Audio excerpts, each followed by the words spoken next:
जिस औरत में ये निशानियां हों वो कभी बेवफा नहीं हो सकती। इन निशानियों का तज़किरा हजरत अली रजी अल्लाह अन्हु की इस हिकायत में मुलाजा फरमाइए। कहते हैं कि हजरत अली रजी अल्लाह अन्हु के पास एक शख्स आया और आप रजी अल्लाह अन्हु से सवाल किया कि नेक औरत की पहचान क्या है। तो हजरत अली रजी अल्लाह अन्हु ने फरमाया, याद रखो मैंने अल्लाह के रसूल सल्लल्लाहु अलैहि वसल्लम से सुना है कि ऐसी औरत जिसका शौहर उस पर गुस्सा करे और उस पर नाराज हो तो ये औरत उसका हाथ पकड़कर कहे, मैं तो सारी जिंदगी तुम्हारा साथ निभाऊंगी, और यूं अपने शौहर को राजी करे और अपने घर की बुराइयों को किसी और के सामने बयान ना करे और अपनी औलाद की ऐसी परवरिश करे कि जमाना उस पर रश करे।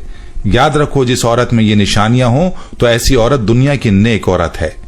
ये औरत कभी बेवफा नहीं हो सकती और ऐसी औरत आखिरत में भी सुरखरू होगी और उस औरत के बारे में अल्लाह ताला क़यामत में फरमाएगा कि ये औरत जन्नती औरत है। इस रिवायत के मुताबिक नेक और बावफा औरत की जो सबसे बड़ी निशानी है वो है शौहर की फर्माबरदारी। याद रहे कि औरत के लिए अल्लाह ताला ने उसके शौहर का बड़ा मकाम रखा है और यहां तक के फरमाया कि औरत के लिए अल्लाह की रजा उसकी शौहर की रजा में है और औरत को ये तंबीह की गई है कि उसकी जन्नत और जहन्नुम का दारोमदार उसके शौहर की अताअत और फर्माबरदारी में है।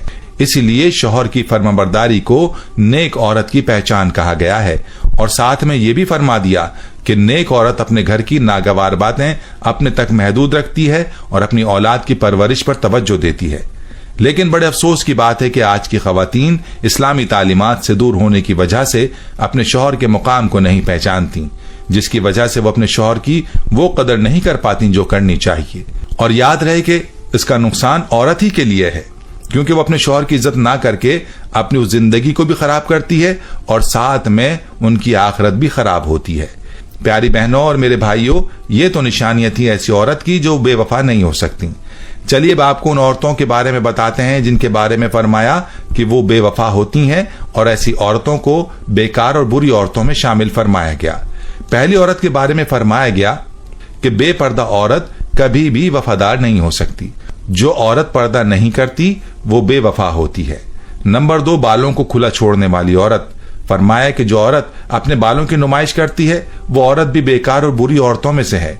नंबर 3, जो औरत अपने आप को बहुत ज्यादा अक्लमंद समझती है और अपने खानदान के लोगों को कमतर समझती है, ऐसी औरत भी बुरी औरतों में से है और उससे भी वफा की उम्मीद नहीं रखनी चाहिए। नंबर 4, वो औरत जो अपने शौहर की नाफरमान हो, उस औरत के बारे में भी फरमाया कि ये औरत बेकार और बुरी औरतों में से है और उससे भी वफा की उम्मीद नहीं है। नंबर 5, बदजबान औरत।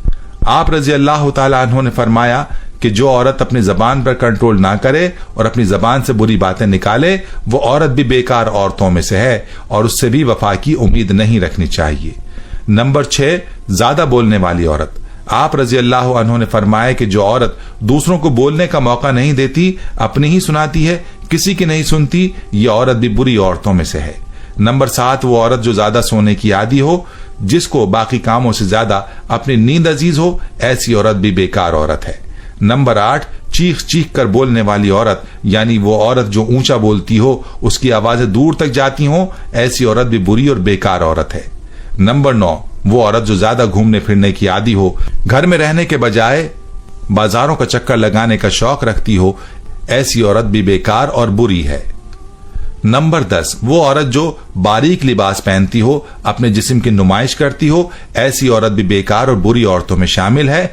ऐसी औरतों से भी वफा की उम्मीद नहीं रखनी चाहिए। नंबर 11, ऐसी औरत जो अपने खानदान की पीठ पीछे बुराई करती हो, तो ये भी बुरी और बेकार औरत है। पीठ पीछे बुराई करने वाली औरत से भी वफा की उम्मीद नहीं रखनी चाहिए। औरत के हमदर्द मर्द सिर्फ 4 हैं, बाप, भाई, खाविंद और बेटा। बाकी किसी से हमदर्दी की उम्मीद औरत के लिए खतरनाक है। ईमान वाली औरत का असल जेवर सोना चांदी नहीं बल्कि हया और पर्दा है। फरमाया औरत का चेहरा और जिस्मानी हालत बताती है कि उसके शौहर ने उसे किस हाल में रखा हुआ है। वो औरतें कभी बूढ़ी नहीं होती जिनके शौहर उन पर जान छिड़कते हैं। कहते हैं कि औरत को तुम जैसा कहोगे वैसी ही बनती चली जाएगी। उसे बदसूरत और फोहड़ कहोगे तो वो वही बनती जाएगी। अगर उसे खूबसूरत और सलीकामंद कहोगे तो फिर वो खुद ब खुद वैसी ही बनती